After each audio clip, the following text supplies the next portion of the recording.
The name's Sam. I'm 25, and I'm not here to play patsy with nobody. I mean business, see? So listen up while I tell you about how I solved a mystery under hypnosis. It was a hot night on the wrong side of town, and yours truly was late for a workday. I'll admit, I'd fallen on hard times lately. That's the nice way of saying it, and I'll spare you the curses and cut to the chase. I'm what you call a mystery shopper, and my date was a hot dog vendor accused of selling low-grade beef with a dash of poor customer service. And I was on the case. It's not the career I had in mind, but the PI racket wasn't booming. Nowadays, if a wife wants to spy on her husband, she gets a drone, and here I was, barely able to work my mobile phone. I kept telling my intern, Fritzie, that she ought to scram, find a boss who could pay her. But Fritzie said I didn't have to give her a dime. I just had to sign her internship papers for her school. Like I was saying, I was undercover at the food court when some mug by the soda fountain starts staring me up and down like he's looking for trouble. I was about to tell him to dangle, but my milkshake was up, and by the time I turned around again, he was gone. I turned my attention to the Secret Shopper app that I couldn't seem to open on my phone when the blasted device started beeping at me. It was Fritzie. "Why are you calling me so late?" She said some guy came by the office today, and from the look of it, he had some real money to spend. Well, that sounded doubtful, and I pretty much stopped listening to Fritzie talk while I finished my hot dog. Yeah, tell him to come by the office in the morning. The next morning, the same mug by the soda machine was back. This time, he found me at my office, which was this spare room at the back of a laundromat. He said his name was George, and not only that, he said he had a mystery for me. He offered some impressive scratch to find a zebra. "You heard me right," he said. "Somebody stole my zebra, and they used me to do it." George laid out a pretty thick story about a hypnotist who charmed her way into his head and scrambled his brains. And then he tells me she used him to help her take a zebra from the very animal shelter he worked. He said he was the laughingstock of the whole shelter, and his only way to salvation was returning the zebra. I didn't get it. Why would a hypnotist want to steal a striped donkey? Apparently, they were exotic and worth more than you think. He started seeing the hypnotist to help cure him of his smoking habit. But when she found out he was a zookeeper of sorts, she decided to take advantage. Or that's what George tells me. One night, George unlocks the zebra cage, and the next morning, the animal's gone. He says he has no recollection of anything that night, but the security camera shows him clearly unlocking the cage and leaving it open. He doesn't deny doing it, but he thinks he was hypnotized.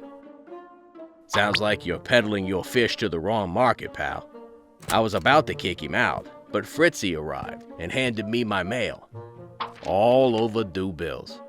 Suddenly, the job didn't sound so batty. And I told the zookeeper I'd look into things. I cashed his check on the way to the DMV.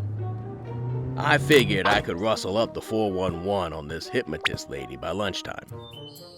I found her down by the pier with the jewelry merchants. She was peddling hypnosis to the public, claiming she could cure anything. People were coming up to her left and right, thanking her for her services. I found a way to get her attention, and when she approached me, I asked why she didn't have an office somewhere. "My name's Josephine," she said. "My office is the streets." I had to admit, there was something about her. I reminded myself to concentrate. I started to forget why I was there to begin with. I was thinking about all the girls I'd loved over the years, but today, I couldn't remember their faces. It was just Josephine now. The gal had moxie, and somehow her story started to make more sense than the guy paying me. She explained very simply that she could not have stolen the zebra because she never visited the sanctuary. but I didn't say nothing about George or the zebra. She said she already figured George would hire someone to turn the tables on her.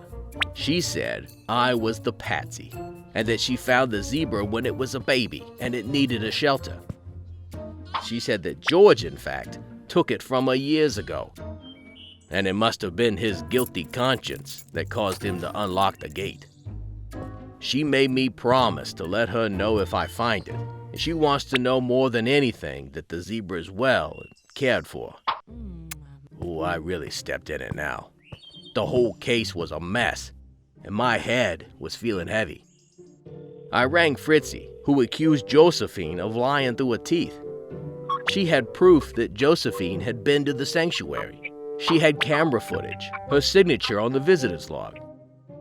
I felt totally duped by her, and I didn't have any business trying to be a gumshoe. But when I called her up to question her, I forgot she was part of my case, and I dropped my guard again. Fritzie tried to get me to look more closely at Josephine and her schemes, but I simply couldn't shake this idea that George was the one trying to fool me. By then, Fritzie had tracked down the camera footage, and it showed George unlocking the gate.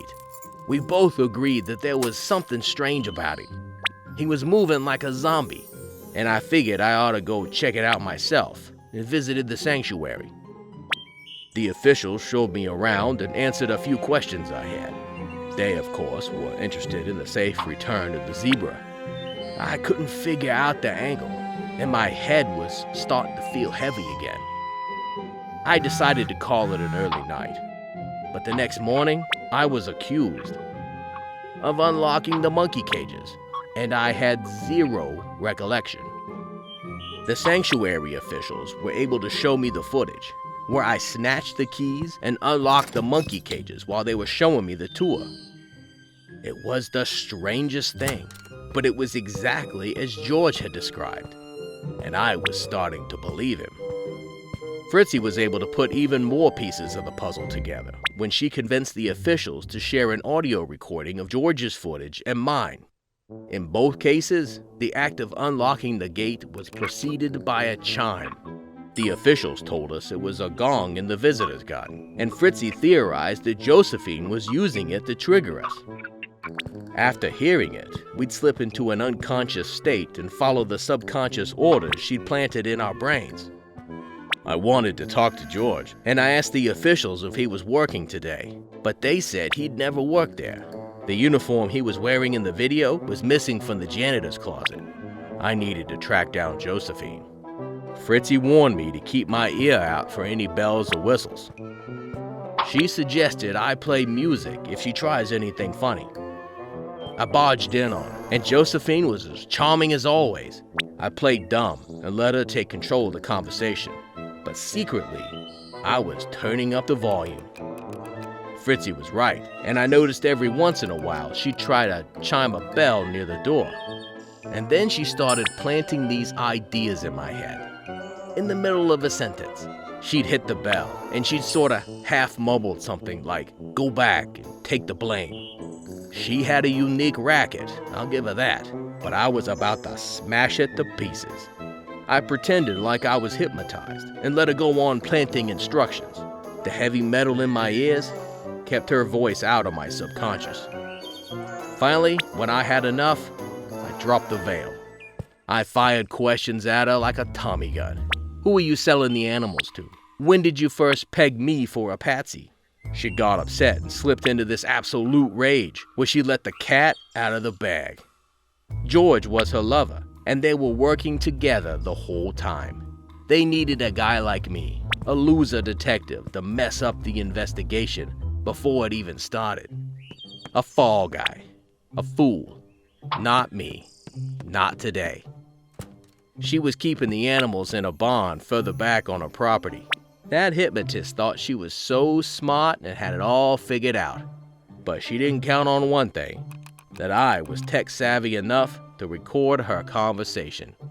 A gumshoe's life ain't easy, and nothing is as it seems. That's why the proverb, "appearances can be deceptive," is important to remember. Anybody could be telling the truth, or they might just be chewing gum. At first, I thought Josephine was sweeter than pie, but it turns out that she was as menacing as all the other heartbreakers. Meanwhile, it was Fritzie who had my back and made me feel like I had somebody I could trust. She was there for me, maybe for always, maybe forever. And her hard work and know-how really helped put us on the map. What can I say? The kid's got instincts. But you can't trust everybody out there. It would be great if everybody wore a tag saying hero or villain, but that's not the truth. You gotta keep your wits about you, on the streets and in relationships. See you in the funny papers, kids. Is there a mystery in your life? Tell us about it in the comments. And don't forget to like and subscribe for more hidden wisdom stories. Remember, when you share our stories, you're sharing wisdom.